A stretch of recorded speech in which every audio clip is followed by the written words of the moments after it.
Donc bonjour à toutes et à tous. Merci de participer à cette table ronde chaleur renouvelable et de récupération place à l'action.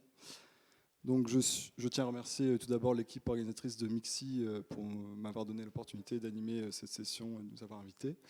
Donc je suis Léo Pasquier, coordinateur d'études au sein de l'équipe Alice. Et j'ai l'honneur de vous présenter autour de cette table ronde donc Thomas Coulon d'Alkia, qui est responsable industrie. Antoine Defer, donc du groupe 7, qui est un titre un peu plus long, manager transition énergétique et écologique. Et enfin Alain Robic du groupe Aztec, qui est responsable du développement en France. Alors, avant de poser mes questions aux intervenants, je voulais juste faire un petit tour d'horizon, élément de contexte sur la chaleur renouvelable. Alors, et oui, et effectivement présenter aussi l'Alliance Alice dont je fais partie. Alice, c'est une structure, une alliance industrielle qui rassemble l'ensemble de la chaîne de valeur de la décarbonation de l'industrie. Donc on va rassembler à la fois les offreurs de solutions jusqu'aux industriels exploitants, en passant par les bureaux d'études et les prescripteurs.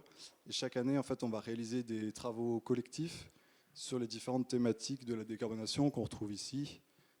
On a différents leviers pour la décarbonation avec un certain ordre à respecter. J'ai entendu dans la conférence tout à l'heure les différents intervenants parler qu'on avait besoin de toutes les solutions et c'est tout à fait vrai actuellement. On a également le premier levier ici qui n'est pas vraiment indiqué mais qui pourrait être la sobriété énergétique sur lequel on a une réflexion en cours actuellement. Puis vient l'efficacité énergétique, de l'optimisation des systèmes jusqu'à l'intégration énergétique au niveau d'une usine ou même l'intégration d'une usine dans son territoire. Une fois qu'on a passé ces étapes d'efficacité énergétique, on va pouvoir activer le deuxième levier qui va être l'intégration d'énergie alternative. Donc la chaleur renouvelable, potentiellement aussi l'électrification. On va y revenir. Et bon, le dernier levier qui serait le captage et l'évaluation du CO2 au stockage. On a également les leviers transverses, modèle économique et de financement, dont on va aussi parler lors de cette table ronde rapidement. Alors, voilà, donc le contexte sur la chaleur renouvelable. Déjà, sur ce schéma, on a la répartition de la consommation énergétique mondiale. Donc ici, on a les chiffres de 2014 qui nous indiquent qu'on consommait 100 000 TWh à l'échelle mondiale. Sur ces 100 000 TWh, on avait 32% consommés par l'industrie. Et sur ces 32%, les trois quarts consistent en de la chaleur qui se décompose en trois niveaux de température. Basse température, qui va être la chaleur qu'on va considérer en dessous de 150 degrés. La chaleur moyenne température qui est entre 150 et 400 degrés. Et la chaleur haute température au-delà de 400 degrés. Pour recadrer les chiffres, peut-être en 2019, là j'ai consulté hier les chiffres de 2019, mais on a consommé, ça c'était plutôt 110 000 TWh à l'échelle mondiale, donc 10% en 5 ans d'augmentation. Et il faut savoir qu'en France, on n'est pas à 32% de consommation dans l'industrie, mais à 20%. Dans un contexte de relocalisation également. Et donc je vais vous présenter les différents... je vais maintenant jouer mon rôle d'animateur et passer la parole aux différents intervenants.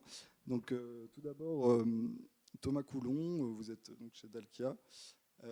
Vous aidez donc les industriels à accomplir les étapes de maîtrise de l'énergie sur leur site industriel. Est-ce que vous pouvez présenter Dalkia brièvement et puis ce que vous proposez aux industriels? Bien sûr, donc bonjour à tous, merci Léo pour l'introduction. Je suis très content qu'on puisse faire une conférence sur la chaleur renouvelable. C'est souvent un peu le parent pauvre de la transition énergétique qui gagne petit à petit ses lettres de noblesse face aux grands enjeux de l'électricité, de l'hydrogène ou autres grandes transitions énergétiques. Néanmoins, à travers les chiffres qui ont été présentés, on voit bien que la chaleur joue un rôle fondamental dans le paysage de la décarbonation et de la transition. Alors nous, Dalkia, notre métier, en tout cas en ce qui concerne notre activité industrielle, c'est justement la décarbonation de cette chaleur industrielle à travers un ordre quand même bien particulier qui a été présenté d'ailleurs. Donc la sobriété, consommer moins, qui concerne principalement plus les clients en tant que tels industriels pour consommer moins d'énergie, puis l'efficacité énergétique pour aller chercher des gains de productivité et des gains d'énergie. Et enfin, sur le talon résiduel, la chaleur renouvelable. Donc nous, notre métier, c'est d'identifier, dimensionner, réaliser, financer, aller chercher les subventions, exploiter et garantir les résultats des solutions de performance énergétique et de chaleur renouvelable qui peuvent être déployées sur les sites. Alors après, les technologies disponibles pour pouvoir accomplir la décarbonation d'un site et de sa chaleur sont diverses et variées. Il y en a énormément et il y en a tous les jours de plus en plus. Mais il existe une sorte de merit order qu'on peut constituer avec un dénominateur commun, un point, un paramètre influent qui est structurant dans le choix des technologies. C'est le niveau de température de cette chaleur, évidemment. Et ce niveau de température va être un des facteurs qui va permettre de déterminer l'orientation à prendre vers des choix de technologie. Il va être présenté une technologie par exemple solaire tout à l'heure. Je pense que vous avez parlé de niveau de température, c'est un curseur fondamental.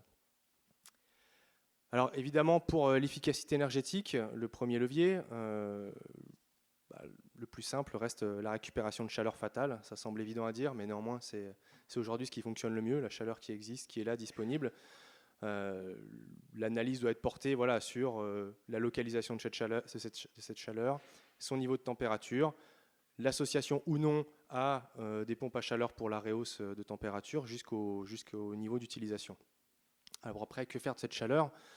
Les exemples sont très variés. Évidemment, on va chercher à la valoriser in situ en priorité 8000 heures sur le procédé, 4000 heures par an sur le procédé pour du chauffage.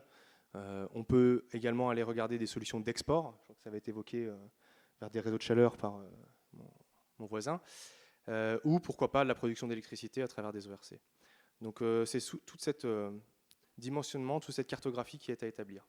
Et puis sur la partie chaleur renouvelable, on intervient alors sur différentes technologies, la production de chaleur à partir de biomasse, à partir de géothermie, pourquoi pas peut-être à partir de solaire, pardon.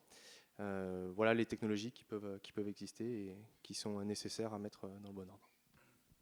Merci Thomas.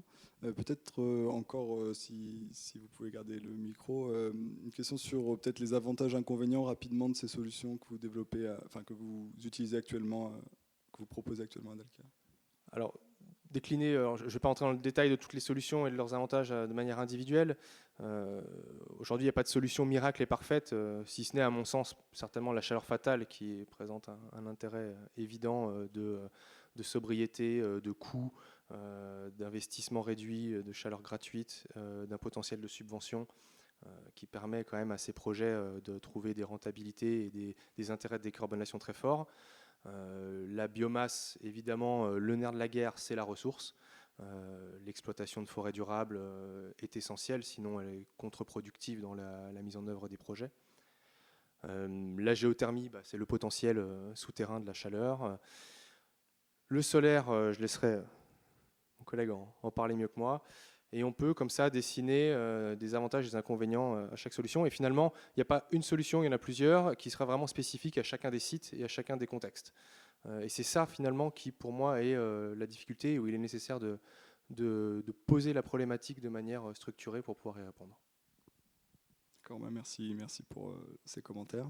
Et oui, donc effectivement, une fois qu'on a activé le premier levier d'efficacité énergétique, qu'on a optimisé les systèmes et son usine jusqu'au bout, on va quand même rester avec de la chaleur fatale en général, potentiellement sur son site qui est excédentaire. Il y a une étude de l'ADEME en 2017 sur le gisement qui était estimé à 110 TWh au niveau industriel de chaleur fatale. Et donc en 2022, il y a eu une mise à jour de ce gisement qui estimait que 15 TWh de chaleur fatale avaient été comblés, utilisés dans le cadre de la récupération de chaleur fatale. Donc on voit qu'il nous reste encore beaucoup de choses à faire.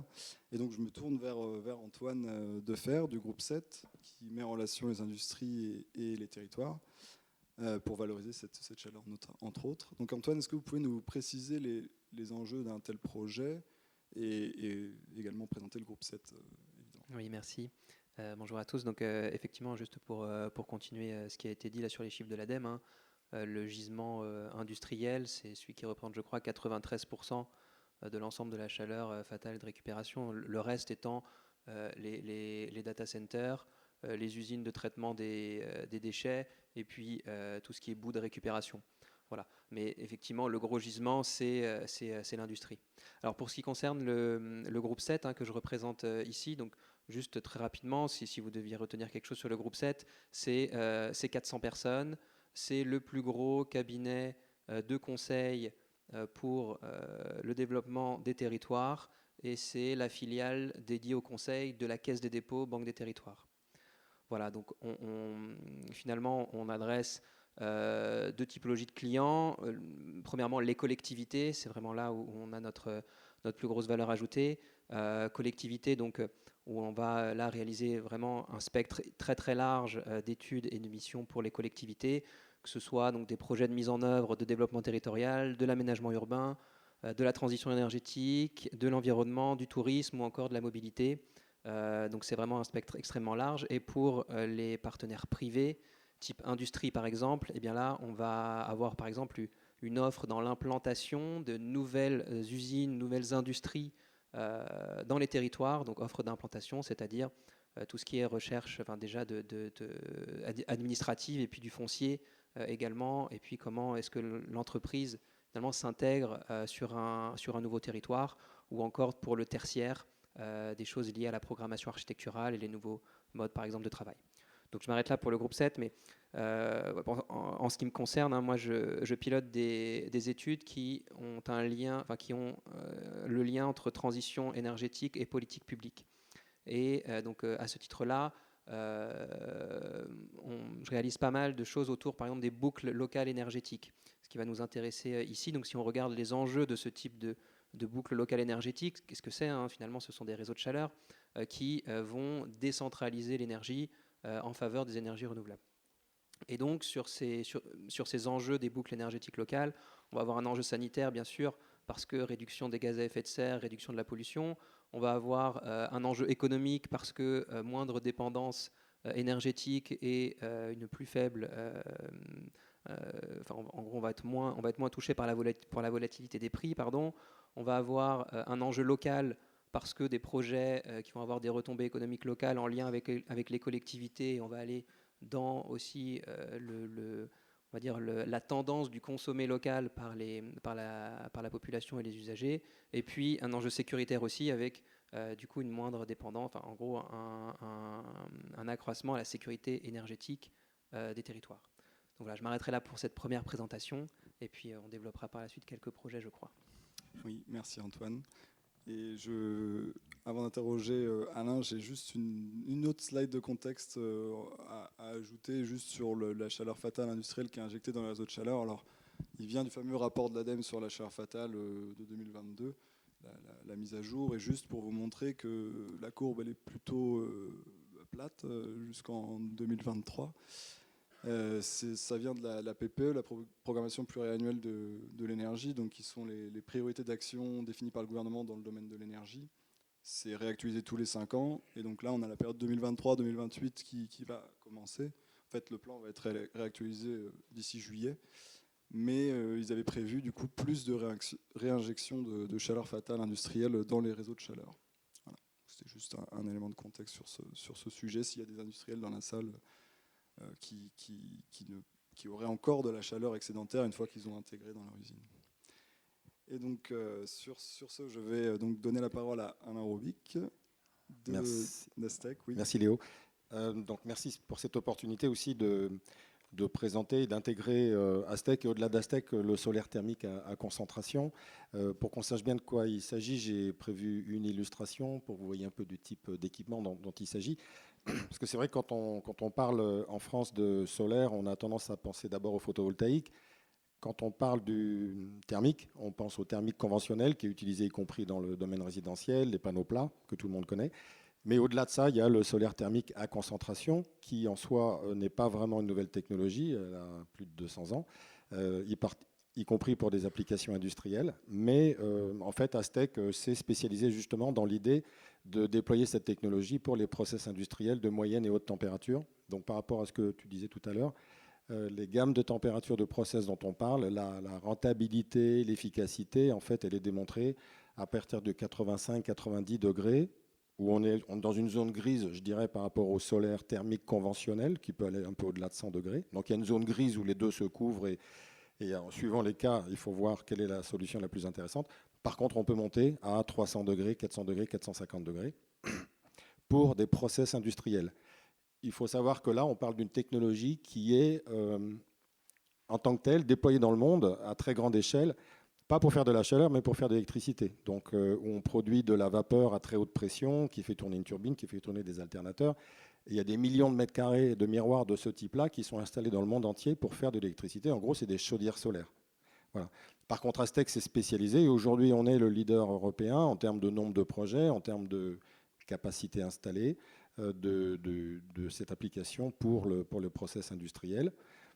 Astec, c'est une société qui, on est fabricant, on est une société d'engineering, on peut fabriquer, fournir, installer, construire, voire financer, mais ça on en parlera tout à l'heure. Mais voilà, ce qui est important par rapport à ce qui a été dit avant, effectivement, il y a un facteur discriminant qui est la gamme de température. Donc le chiffre à retenir, c'est un peu moins de 100 degrés à plus de 300 degrés, quelle que soit l'application, c'est-à-dire, je vois bien par rapport aux industriels avec lesquels je travaille, c'est soit des process vapeur, c'est quand même le plus classique, vapeur, y compris à très haute pression, huile et eau.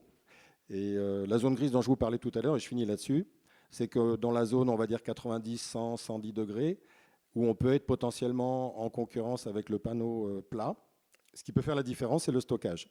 Parce que c'est le gros avantage du solaire thermique, hein, c'est qu'on a une grande facilité de stocker de l'énergie. Et donc, même si vous avez un besoin à 95 ou 100 degrés, et d'ailleurs c'est un cas que je vous présenterai tout à l'heure, le fait qu'on puisse monter plus haut en température permet de stocker de l'énergie plus haute et à livrer ensuite sur le process à une température plus basse. Donc voilà, donc c'est vraiment, ça s'étudie au cas par cas. Merci pour la présentation, Alain. Et excusez-moi, j'ai mis quelques ordres de grandeur, je ne vais pas les citer maintenant, mais c'est intéressant d'avoir des ordres de grandeur. Évidemment, juste pour finir là-dessus, en France, c'est vrai que du nord au sud, par définition, la même installation va produire 2 fois plus d'énergie à l'année à Marseille qu'à Dunkerque, mais elle va aussi marcher à Dunkerque. Et si vous avez besoin de 300 degrés à Dunkerque, vous les aurez, mais vous les aurez moins d'heures par an que si vous êtes à Marseille. Voilà. Mais ça marche dans les deux cas. Effectivement, on a fait une étude sur le solaire thermique au sein d'Alice et c'était un critère intéressant de savoir que c'est pas seulement dans le sud, le sud-ouest ou le sud-est de la France que ça peut avoir une rentabilité économique. Je vais me retourner vers donc Thomas de Dalkia sur maintenant on a présenté un peu les entreprises et ce que vous proposez. Je vais vous demander des exemples de projets réalisés ou en cours. Quel exemple vous pourriez citer pour illustrer ce qui est fait? Pour reprendre sur le premier niveau de récupération d'énergie, donc de chaleur fatale, on retrouve assez classiquement sur les sites industriels des tours aéro-réfrigérantes avec des régimes d'eau 25-35 degrés, donc une chaleur assez froide, et des besoins en face, qu'ils soient process ou chauffage, autour de 60, 70, 80 degrés. Donc la récupération d'énergie sur ces réseaux de tours, la mise en œuvre d'une pompe à chaleur, c'est ce qu'on a fait par exemple sur le site Baxter à Meyzieux, un site pharmaceutique, pour assurer la récupération de cette énergie, donc les tours qui refroidissent des unités de procédés, qui refroidissent des compresseurs d'air, un certain nombre d'utilités. On vient capter cette chaleur, la réinjecter par la suite à remonter en température par la pompe à chaleur qui fait 1,3 MW sur le réseau d'eau chaude du site, site pharmaceutique en salle blanche qui consomme de l'eau chaude toute l'année, 8000 heures par an. Et donc on peut, grâce à cette technologie, effacer 6 gigawattheures de gaz sur le site en consommant un petit peu d'électricité, mais avec un COP sur la pompe à chaleur qui permet de limiter justement le recours à cette électricité. Ces projets typiquement sont aidés alors, assez classiquement par des C2E, la fiche de récupération de chaleur, soit sur tour, sur air comprimé, sur voilà, toute cette chaleur fatale qui est disponible. Et c'est également cumulable avec des aides ADEME. Et c'est là où ça commence à se complexifier, c'est que les dossiers en montage de cumul d'aides deviennent plus complexes, nécessitent un certain nombre de calculs et de critères qui s'additionnent les uns aux autres, et d'aller chercher le bon guichet ADEME pour pouvoir aider au financement, on en reparlera je crois juste après, devient un sujet clé. Et donc en tout cas le cumul de ces subventions permet d'atteindre des ROI inférieurs à 1 an pour ce type de solution. Et pour citer un autre exemple, je parlais de biomasse tout à l'heure, on peut citer l'exemple du site Solvay à Saint-Fond, dans la vallée de la Chimie au sud de Lyon, sur laquelle nous sommes en train de réaliser une installation donc de production de vapeur haute température à partir de biomasse. Alors pas de la biomasse traditionnelle, plaquette forestière, comme on entend beaucoup parler historiquement, c'est la filière développée depuis des dizaines d'années en France, mais cette fois-ci avec une ressource en bois qui est du bois déchet, du bois dit de type B.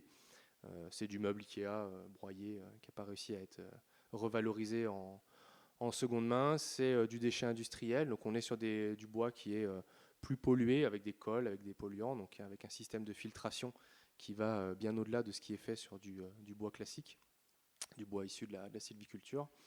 Et là, on arrive avec cette technologie à produire 30 MW, 8000 heures par an de vapeur haute pression pour un industriel de la chimie, Solvay. Donc.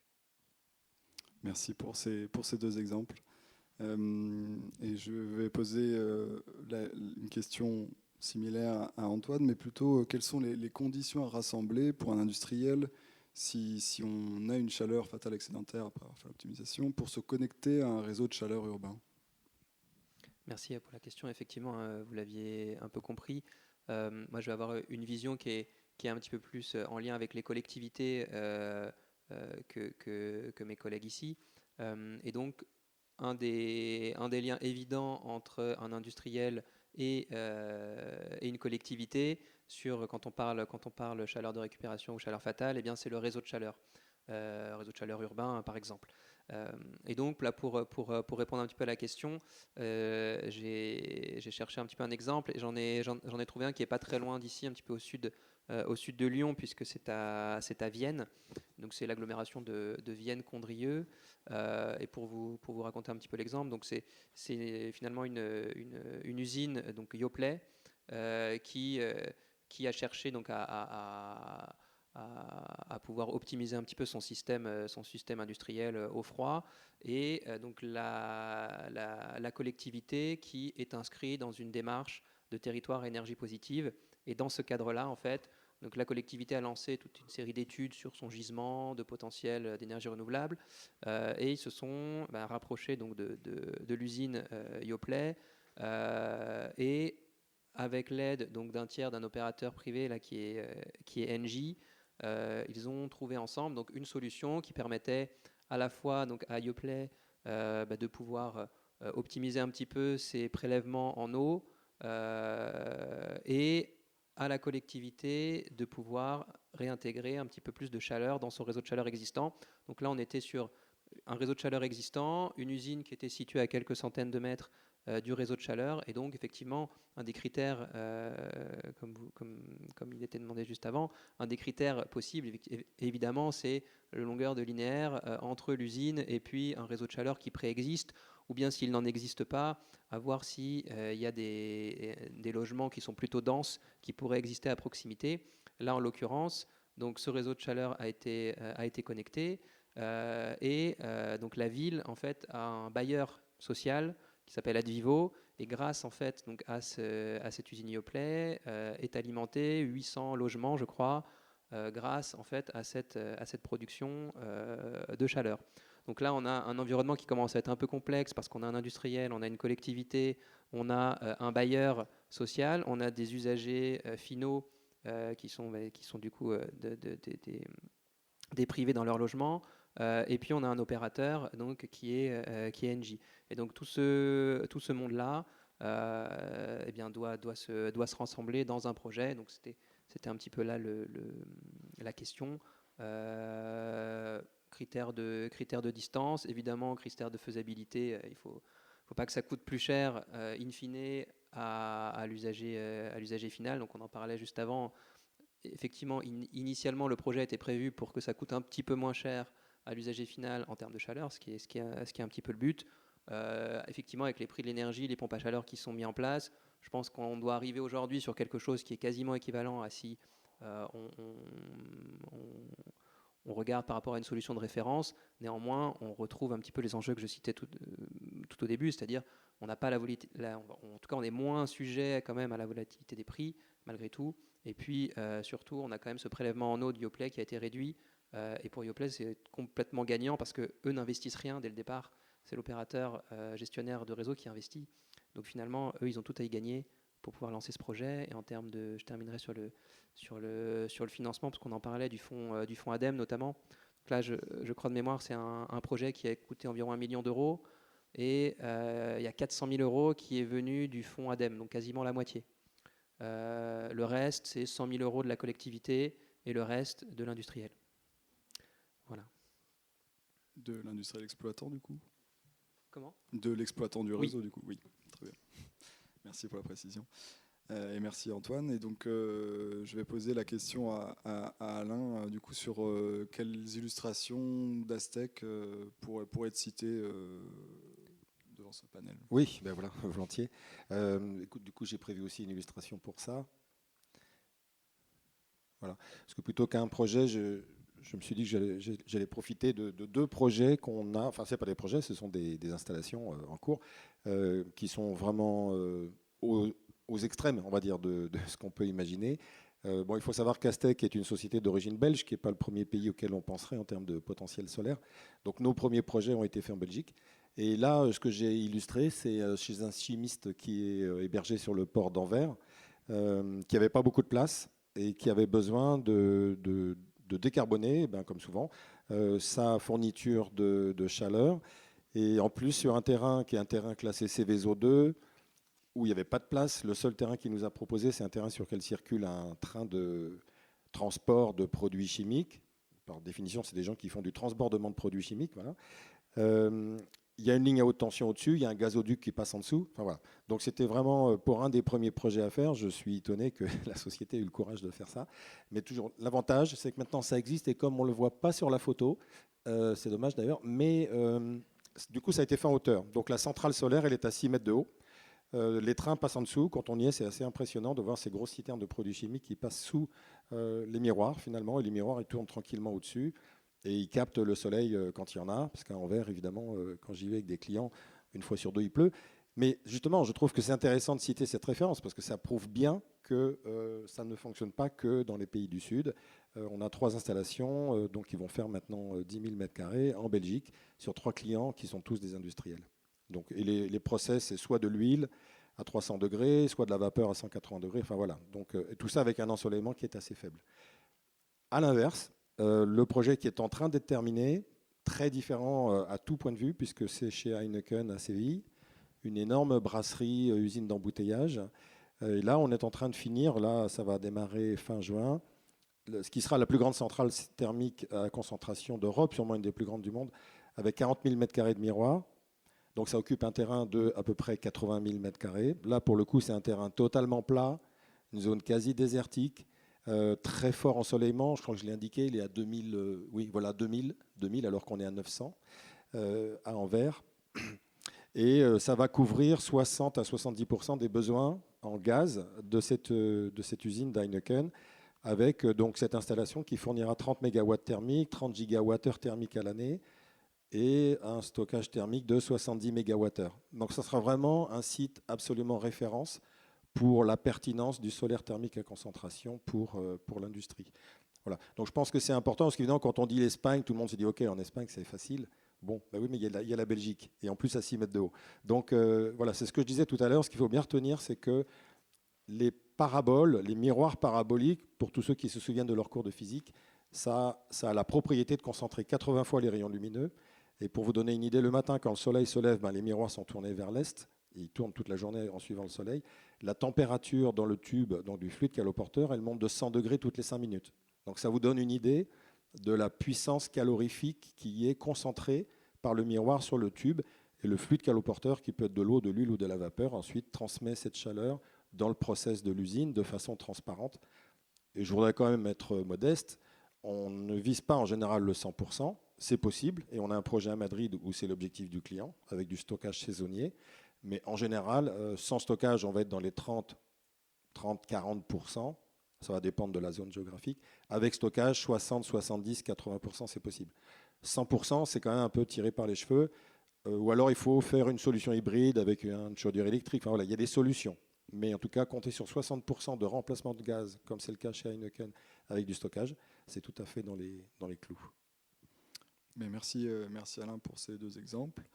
Donc maintenant on a vu un petit peu les différents types de projets qui pouvaient être réalisés chez nos participants, je vais vous reposer des questions au sujet du financement qui est un peu le nerf de la guerre. Tout d'abord, Thomas, je pense que vous en avez déjà un peu parlé, mais des précisions sur peut-être les temps de retour qui sont sur les projets de l'Alkia et puis les filets de subvention. Oui, je commençais à en parler. Le premier acte, le premier niveau de financement passe par donc, une recherche de subventions sur ces projets de décarbonation. Alors, il y a eu le plan France Relance, France 2030, les certificats d'économie d'énergie. L'ADEME est très active avec un certain nombre de guichets en fonction de spécificité de chacun des projets. Il y a des appels à projets qui ressortent régulièrement. Donc voilà, il y a une sorte de veille aussi à maintenir pour être en permanence au bon endroit, au bon moment pour pouvoir financer ces projets-là et pour pouvoir, comme je le disais, cumuler les mécanismes d'aide, puisqu'aujourd'hui les cumuls sont possibles.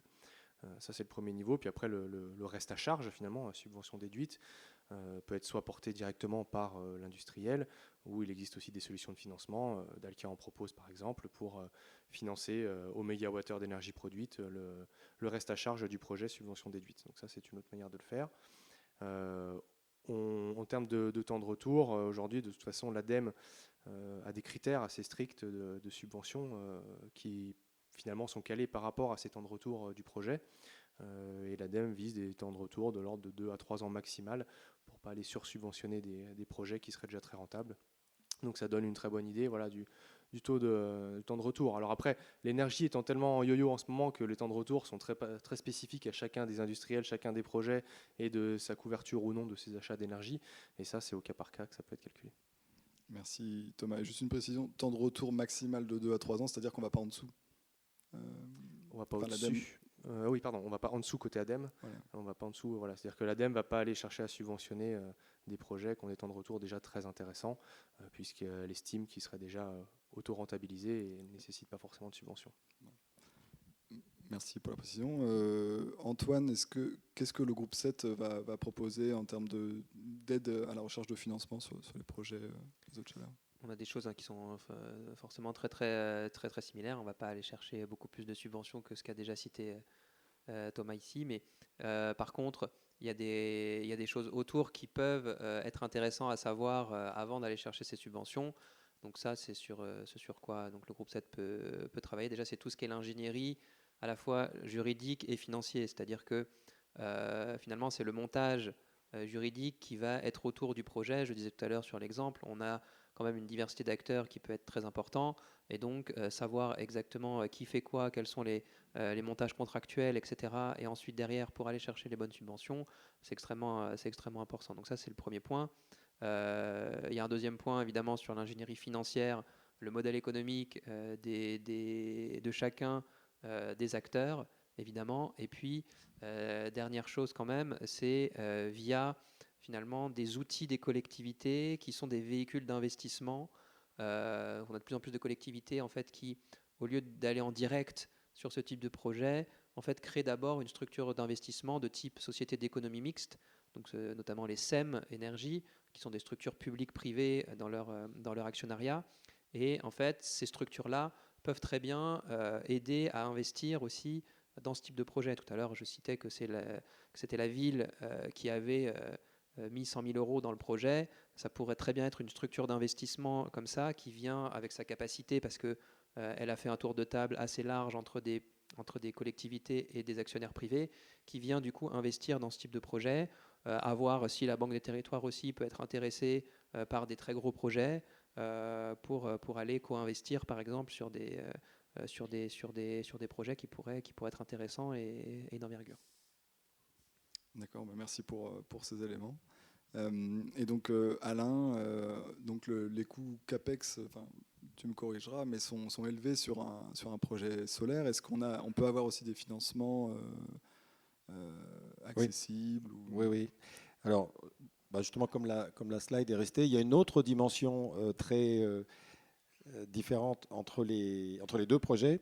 Typiquement, tous les projets qu'Astec a fait en Belgique ont été bon, d'une part subventionné par la région de Flandre, comme c'est le cas dans la plupart des pays, mais financé par Astec. C'est-à-dire qu'Astec a créé des SPV et finance. C'est-à-dire que dans ce cas-là, on fournit le matériel, on fait la construction, on finance et on établit un contrat, en général d'une vingtaine d'années, de fourniture de chaleur pour les clients, mais c'est à leur demande. C'est-à-dire qu'un client peut avoir un autre schéma en tête. S'il veut investir, opérer lui-même, nous demander juste de faire la maintenance, tout est possible.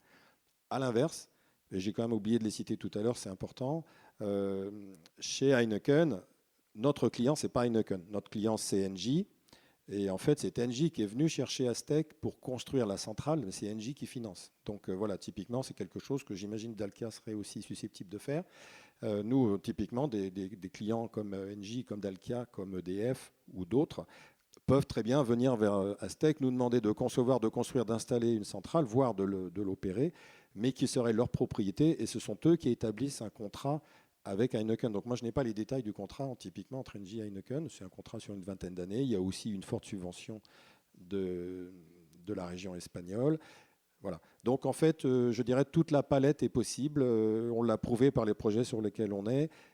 Du point de vue d'Astec, peut-être qu'il y a une légère préférence pour aller jusqu'au financement, parce qu'effectivement, c'est toujours plus intéressant d'avoir cette espèce de revenu régulier. Avec... Ce qui est très important, c'est que le prix au mégawattheure thermique, du coup, est fixe pour, par exemple, 20 ans, sans aucune indexation sur rien du tout. C'est-à-dire qu'une fois qu'il est parti, c'est un prix fixe. Il n'y aura plus de surprise. Il n'y a pas d'aléa par rapport au prix du gaz ou l'inflation ou je ne sais quoi. C'est un prix fixe déterminé à l'avance. Et la question qui se pose parfois, c'est le rendement ou le retour sur investissement. Dans ce cas-là, il n'y en a pas vraiment, puisqu'en réalité, au prix où on est aujourd'hui, le client qui passe de consommer du gaz aujourd'hui à consommer des mégawattheures solaires, dans le cadre d'un contrat chaleur, il fait une économie en fait dès le premier tonne de vapeur qu'on livre, parce qu'on est aujourd'hui moins cher que le gaz, subvention incluse. Après, sans subvention, c'est à voir. Voilà. Donc vraiment, ça se discute au cas par cas, mais tout est possible. Merci pour ces éléments. Et qu'est-ce qui pourrait être possible peut-être de faire pour accélérer le développement de cette technologie en France? Parce que là, on voit deux exemples, Belgique, Espagne, et au milieu, il y a la France. Bah oui, c'est ça, oui, c'est par hasard, oui, effectivement. Alors, c'est pour ça aussi que je suis là aujourd'hui. On est en pleine période de prospection, développement, approche. J'ai une palette maintenant d'industriels avec lesquels on développe des projets. Par contre, en France, on a un petit souci, c'est que comme ce travail d'introduction du solaire thermique à concentration n'a pas été fait auparavant, il n'est pas encore aujourd'hui intégré dans le fonds chaleur de l'ADEME. Donc forcément, c'est un frein. On y travaille. Moi, ça fait un peu plus d'1 an maintenant que j'ai pris des premiers contacts. Il n'y a pas de blocage de fond, il n'y a pas de problème technique, il n'y a pas de problème de principe. C'est juste que c'est un travail à faire qui n'a pas été fait, et donc on est en train de le faire. Donc j'ai bon espoir que courant 2024, c'est-à-dire le temps que les projets sur lesquels on est aboutissent, il y aura quelque chose qui se passera côté fonds chaleur. Ceci dit, un grand projet sur lequel je travaille en ce moment, dans la région de Marseille, grande installation, sans stockage, grosse consommation, franchement, même sans subvention, c'est déjà très intéressant. Bon, bah on est à moins de 30 € le mégawattheure pour vous donner une idée. Donc, sans subvention, c'est déjà très bien. C'est effectivement très intéressant. Merci à nos 3 intervenants qui ont participé, donc qui ont joué le jeu des questions-réponses. Et maintenant, on va faire intervenir les questions de la salle. Donc, n'hésitez pas, si vous avez une question à poser aux intervenants, à lever la main. Et puis, on vous amènera le micro. On a 5-10 minutes.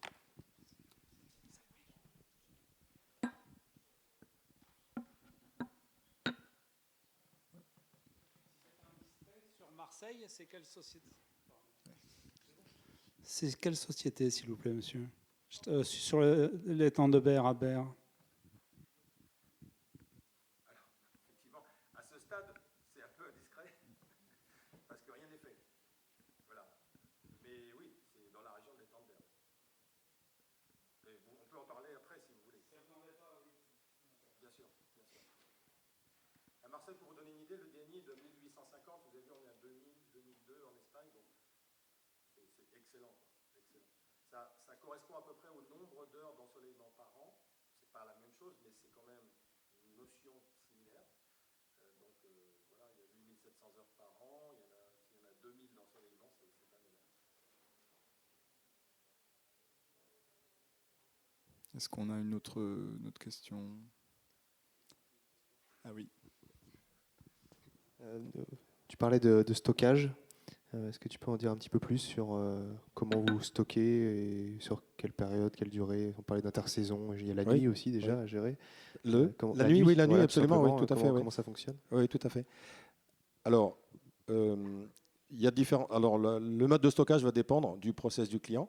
Si, comme je l'ai dit tout à l'heure, le flux caloporteur qu'on utilise, suivant les cas, ça peut être de l'eau pressurisée, ça peut être de l'huile ou de la vapeur.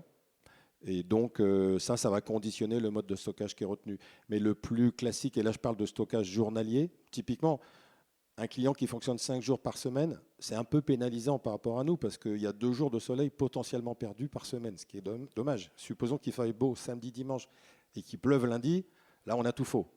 Donc dans ce cas-là, c'est très intéressant d'avoir un stockage qui va prendre la chaleur du week-end et la rendre le lundi quand l'usine redémarre. Voilà, ça c'est le cas typique. Sinon la nuit, opérer un certain nombre de jours, d'heures la nuit, etc. Donc le plus classique, ça va être ce qu'on appelle thermoclean. Donc des grands réservoirs verticaux dans lesquels il va y avoir une stratification d'eau ou d'huile et on va injecter l'eau chaude dedans et la retirer quand on décharge, ou de l'huile. Donc ça c'est le thermoclean. J'en ai découvert un plus récemment qui est une sorte de stockage vapeur. Ça s'appelle le roof storage pour les spécialistes. Donc là en gros on stocke de la vapeur saturée qu'on flash au besoin.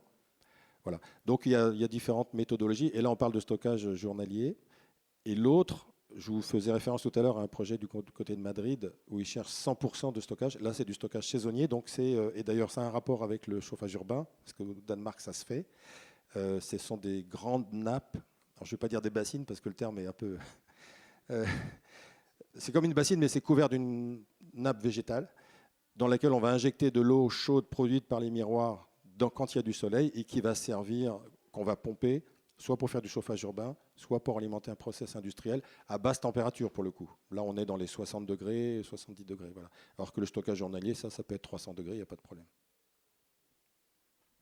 Merci pour la réponse. On a aussi un exemple de ballon thermoclean sur le réseau de chaleur urbain de Grenoble, justement, à côté, il me semble. Tout à fait, oui, Grenoble.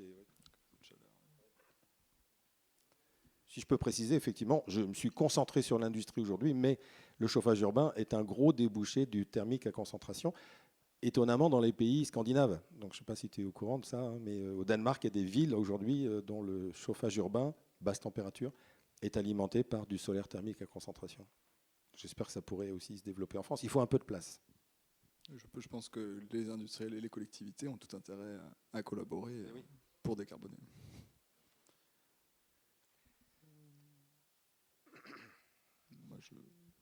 Est-ce qu'il y a une dernière question? Parce que de toute façon, je pense qu'on va être... oui, on est pile poil dans les temps. Ouais. C'est pas une question, juste apporter un témoignage. Tu exprimais la difficulté des projets qui nécessitent une interface entre un certain nombre de parties prenantes pour les exports de chaleur industrielle vers des réseaux de chaleur. Et je souhaitais simplement témoigner, moi, de mon œil vis-à-vis, en tant qu'opérateur, finalement, de l'autre côté du miroir par rapport à ta position. Effectivement, d'avoir des parties prenantes qui peuvent se positionner en interface pour essayer de faciliter, fluidifier, aligner les objectifs des uns et des autres, ça me semble très important et être un des bons moyens pour pouvoir débloquer ces sujets, parce que c'est des solutions qui sont techniquement vertueuses et il faudrait en voir beaucoup plus, quoi. Bien, merci pour ce dernier témoignage. Je pense qu'on peut clôturer cette table ronde. Merci à tous et à toutes. N'hésitez pas si vous avez des questions. Merci Léo. Merci.